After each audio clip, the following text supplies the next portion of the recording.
Hello and welcome, Fiona. Thank you ever so much for agreeing to feature in our RIMU Reflections series. This is the series where we aim to discuss and debate some of the challenges faced by small business owners in today's climate. So please tell me a little bit about your PR consultancy and tell us a little bit about what you do. Well, thank you very much for having me here, Sophie. I've been looking forward to this. So my name's Fiona Johnson and I run a public relations business called Fiona Johnson, whereby I help business owners with their reputation.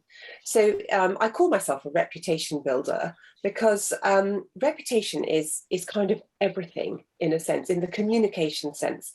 And what we're striving for is that powerful reputation whereby your business, the public face of your business, if you like, is the best it can be. So it's what people read about you, hear about you, say about you, but also think and feel about you and your business. So whether that's a personal brand or a bigger business, and it all comes down to communications.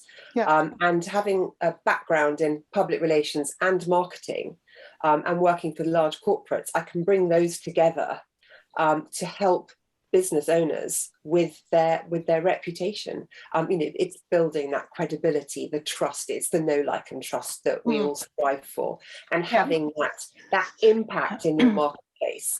So that's a bit about what I do. Excellent. And you're right, it is so important, isn't it, and especially in today's digital world, to create that in both the digital and physical space as well. So yeah, absolutely, it's a really important part of taking your business to market.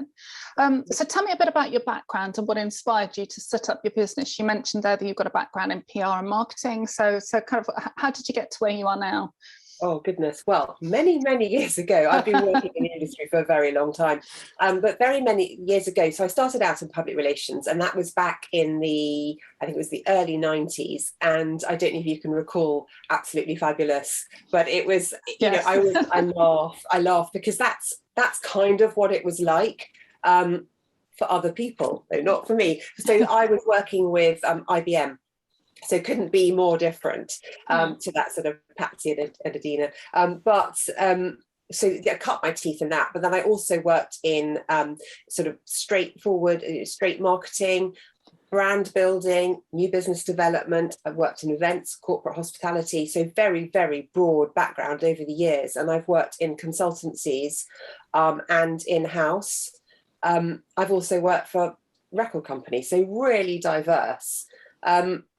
And that's what I like to think. So my why is I believe I've got this natural talent for it, because whenever I thought about doing something else, I kept coming back to this same sort of reputation building piece. And so I like to think I've got all this vast knowledge that I can pull together and see things from all sorts of perspectives, because I have worked on every side on lots of different clients, and I've got a very broad knowledge base. So that's my why. It's like sort of an instinct. It's like a homing pigeon. This is what I have to do. I mean, that's brilliant that you have that broad range of abilities, because often if you work, marketing is so broad. I was talking to somebody relatively recently about kind of all of the different disciplines, from data through to creative, through to building brands, through to writing. I mean, it's such a diverse range of skill sets you need to have to be a marketer now. So it's great that you've got that background and history that actually you can almost turn the different perspectives as your clients need you to think about a different focus or question that you're working on. So that must be really helpful. And the other thing is that PR has changed, public relations has changed a lot, and as you say, it's very, very digital, but the fundamentals are still absolutely the same. So yes, one has to keep learning and adapting, and I love the fact that I'm still learning. I'm never going to claim to know it all, but it's wonderful that the principles are still the same. So there's that comfort, if you like, because it's really easy to be put off by technology and sort of think, oh, it's run away with me, I've got no control. But nope. Yeah, it's still there. They're just like, I'm sure it's the same with lots of trades and industries. It's like, get a good background knowledge, a good understanding of the principles, and you just have to adapt them then to modern methods. Yeah, definitely. Yeah, it's one of the things I love about my role, actually, is that constant learning and evolving, and things move so quickly. It's good to keep up to date with things. So what would you say is the most your most favourite part of your job? Is it the learning, or is there something else there that you enjoy as well? What I really, really enjoy is I love meeting new people and meeting my clients, but getting behind their business. I think it's that diversity. And so whilst I work with lifestyle businesses on the whole, it's that thing of each business is different, each business's journey is different. And I love, because as a public relations person, you have to really get underneath the skin of the business. You can't do it at surface level. You've got to know, so you know where to look for opportunities. You've got to understand how it works. I'm sure it's the same in marketing. There's so many things you need to know about the business. But I absolutely love getting under the skin of those businesses, meeting the business owner or whatever, whoever I'm dealing with, and making that connection. It's very much about building relationships. But what I love then is I'm invested then in their business. I absolutely love the fact, because I've become so involved in it. It's like, right, we're not going to fail on this one. That's what I love, I think, just that whole sort of package of building those relationships with my clients. Excellent. No, that's great. And then on the reverse of that, I guess, is there anything about your role that you think, oh, I really wish I could ditch that bit? Ooh, yes, I suppose it's the fact that you can never guarantee coverage, and I think it's that. So you've done all the legwork, and the journalist has said yes, sure thing, whatever, and then there's still that chance that the editor might pull it, something might come in overnight, that something terrible that suddenly takes up the front page, and most of the rest, look at COVID, look at what that did for everything we were reading and hearing about. So I suppose it's that sort of lack of control. And the other thing is, and this is a negative which is now a positive, but also traditionally it was very difficult to measure public relations and to measure the results. That's changing with digital, but it's still public relations, if you like, it's quite a soft thing. It's about perception and as I said, being forefront of people's minds. But how do you measure that? Yes. So there are ways, but it's not as obvious as saying, we got this many hits on our website, or we got this many sales. But you need that perception piece to support the sales. You need to have that brand awareness to support the sales. So that's where I said, so it's a sort of like, I wish it was easier. We're getting there. Yeah. But I'm fully invested in public relations, so I know it works, and we all know it works. It's very difficult just to kind of, if you like data and things, it's very difficult to go, there you go, you're on. No, definitely. I talk a lot with my clients about having a kind of brand awareness and brand piece supported by the tactical piece, and obviously the tactical bit is the easy piece to measure, but then the brand awareness, as you say, is more tricky to track and follow. So if I was to kind of think about you, what 5 words would you use to describe you and maybe the way that you work? I know this is a little bit of a tricky question, but if I was asking your colleagues or your friends and family, what kind of words do you think they would use? Well, the ones I can repeat. So I mean, I suppose, I know I'm very honest, and I do tell it like it is, and I like that's again a positive, because I'm not a sort of, if I'm talking with a client, we're talking about doing a campaign or something, it's not a, oh yes, let's just do it. Very, very honest. But I know I'm honest in life as well. Sometimes sometimes I wish I wasn't, but but underneath it all, we all know it's a good thing. Yeah. Then I'm also I'm very motivated. And I think I know my friends would say I'm definitely an optimistic person. And another one I'd say, which goes with the motivation, is I'm tenacious. And I think you need to be, because you can't just sort of throw mud at a wall in my profession and hope something sticks. You've got to work at it and see ways around it. And so that's, I would say I'm definitely tenacious. Creativity. I know creative, but I'm not. I'd love to be a painter or something like that, but I'm not. But I'm creative in, that sort of ideas, creativity. So you've got to have that creativity as well. Although, yes, actually, sometimes I do think just to be able to go and dabble and lose yourself. Can you imagine just losing yourself in painting or something? It'd be wonderful. Oh, it would be. Maybe that's a sort of a broader part of creative that I need to work on. And then the other thing, which I definitely would say I am, sounds quite big-headed. I'm going to say I'm a good communicator, but a sort of sociable communicator, back to that relationship piece. And I think that's one of the reasons, that's one of my favorite aspects, because I love meeting people, I love talking to people, and that's a skill set you need. And that's, I suppose, also comes back to when I said quite near the beginning that I think PR, I was destined for this role because that's me. And you just asked me to describe myself, and it's like, oh, yes. That's good. Well, no, I mean, it makes sense. All of those things make sense, because I think, you know, as a marketeer or PR person, you definitely need to have those skill sets. And, you know, the honesty piece I really like as well, because that means that when you're working with your clients, they know exactly where they stand. So, you know, that's always a good place to be, I think. So tell us one thing about you that we might not know.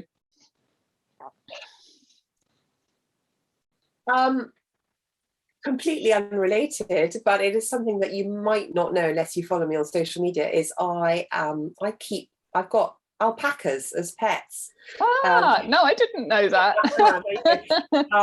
And they are completely pointless but absolutely adorable. They're like giant sheep. And so we thought they'd keep the grass down, but they don't really. But that's only because we've got one. We've only got two, but they're I can bore you with this. They're part of the camel family.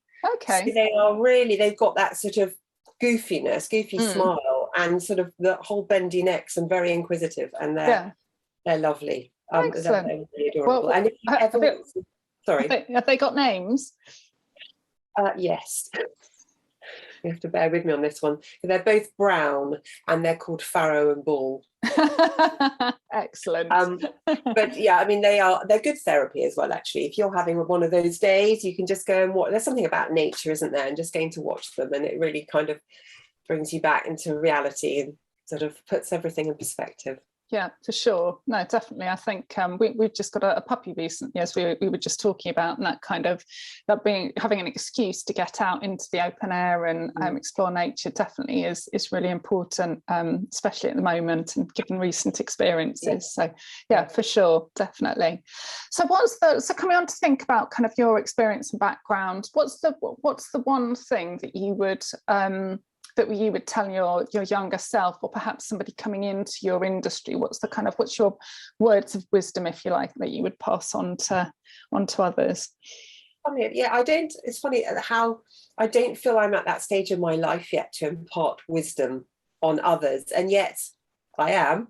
But I think one of the things looking back on my younger self is I wish I'd had more self-belief, actually, and I don't think I'm alone in that, and being able to, again, set up your own business and just do things on your own, and knowing that you can have a goal and you can go after it, and it's not a bad thing to want to be successful or step away from the corporate world or whatever it might be. So I definitely say that would be my what I would tell myself to do, it's this purely self-belief. And actually I heard a lovely quote the other day, and I wish I could remember where I heard it, but I just thought, gosh, that is so true, and it's still true now. And that's that we need to be the main star, the hero of our own journey. So if we were making a film of our life, we need to make sure we're not the sort of the sub-interest or whatever. It's about us. And I think that comes back to that self-belief. Yes, do it. Yeah. And be proud. Do you know what, that's a really nice tip, I think, because I, much like yourself, I've been running RIMU for about 7.5 years, and I think that one of the things that definitely I see a lot, especially within female entrepreneurs and ladies that are trying to kind of balance that sort of work-life balance around families in particular, that kind of self-belief. does come eventually, but often is missing in the very beginning. And that's really good observations, I think, because it is so true. Perhaps if we can still in our daughters, go for it from the beginning, that would be a good thing for sure. Yeah. And I think it's changing. I think the world's changing, and obviously, it's slow, and it's up to us, isn't it, to support the next generation, and they can learn Definitely. from what we've got. Yeah. And what's one tip that you would give if somebody was wanting to start out in PR? What's the one tip that you would share with them?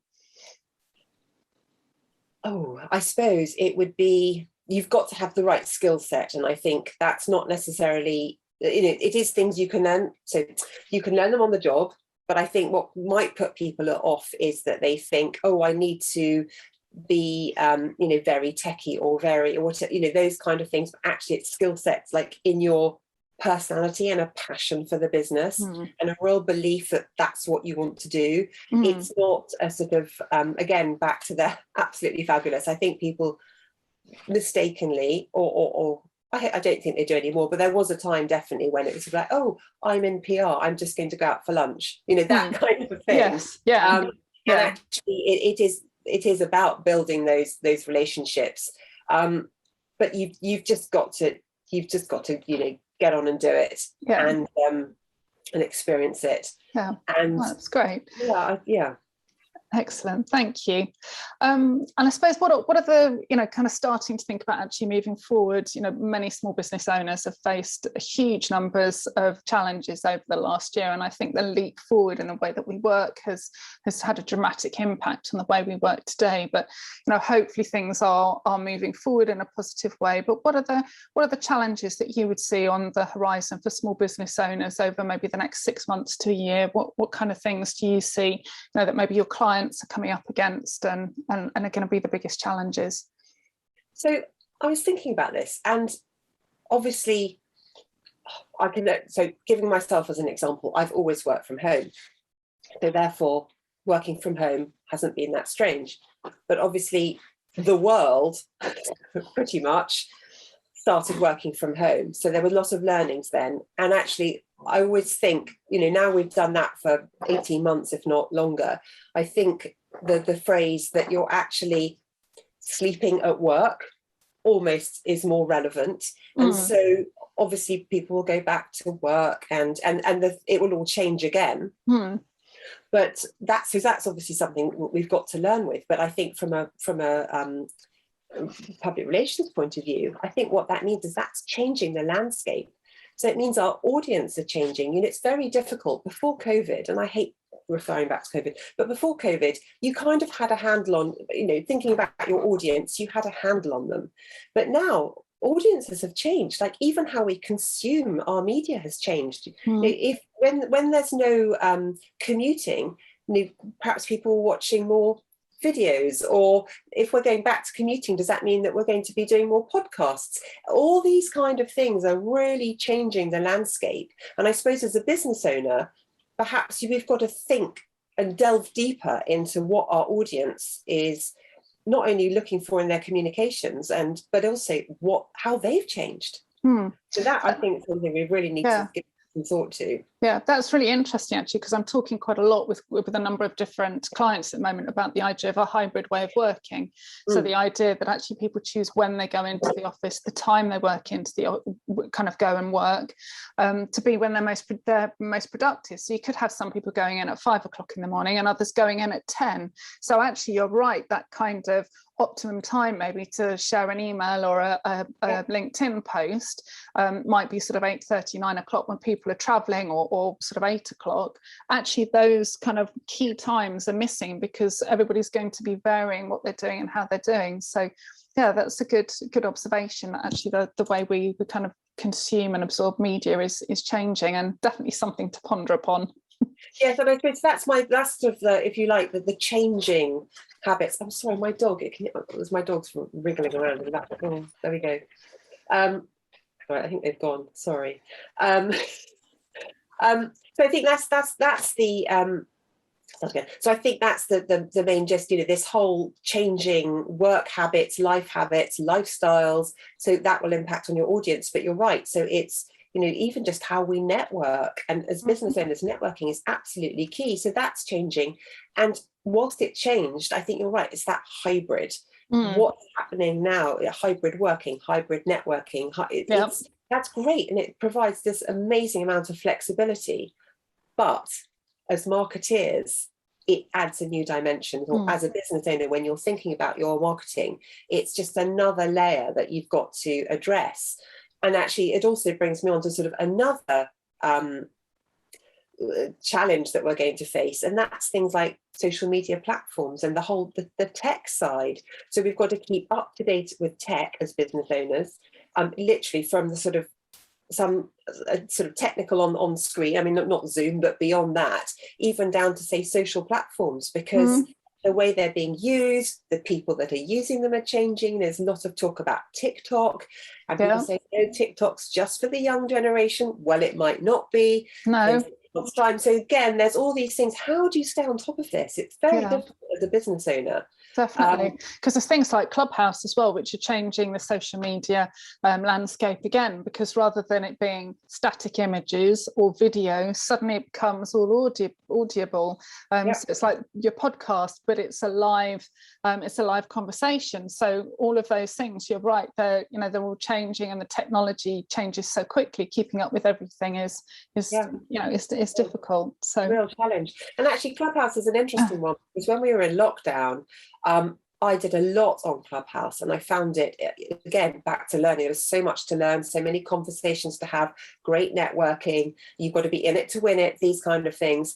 And it's interesting how, and this is sort of just from talking to other people that I met through Clubhouse, because life's slowly returning to normal, our habits with Clubhouse have changed as well.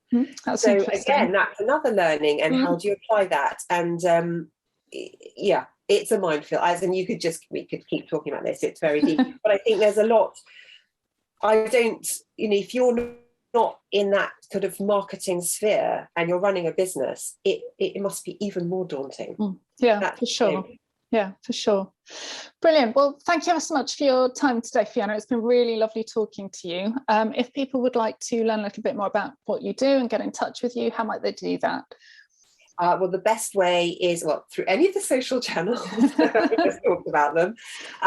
So I'm on LinkedIn, Fiona Johnson, and Instagram as well. And then obviously my website, if you want to find out more, and you can connect to me through my website, which is www.fionajohnson.co.uk. Lovely. It's been an absolute pleasure, Sophie. I love it. It's brilliant. Just a nice Thank you. chat. So as you notice, I can just keep talking about communications and public relations. Very happy. It's brilliant. Thank you ever so much for your time today, Fiona. It's been really lovely talking to you. Take care. Thank you. Bye. Bye.